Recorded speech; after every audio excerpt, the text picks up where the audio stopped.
Maswerteng umaga po mga ka-STL. Narito na po ang resulta ng STL Pampanga para sa araw na to, first draw January 3, 2025. Araw ng Biyernes. Naway ang mga natayan nyo pong mga numero kanina ay manalo nawa ngayong umagang ito, 11 AM. Kaya kunin nyo na po yung mga tickets. Narito na po ang resulta.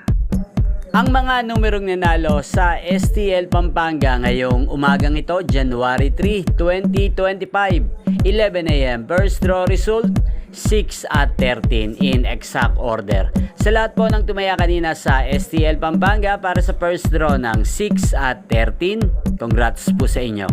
At ngayong umagang ito sa STL Pampanga, atin pong i-shoutout ang muling nagpapa-shoutout, si Ate Daisy Faustino. Shoutout sa iyo Ate Daisy, naway isa ka po sa swertehin ngayong araw na to sa STL. At sa lahat po ng mga taga Pampanga dyan, shoutout po sa inyo, naway nasa mabuti po kayong kalagayan. Hindi pong napanood ang resulta ng STL Pampanga sa channel na to, Roderick Hernandez TV. Magkita-kita pong muli tayo mamayang 4 PM. Thank you for watching.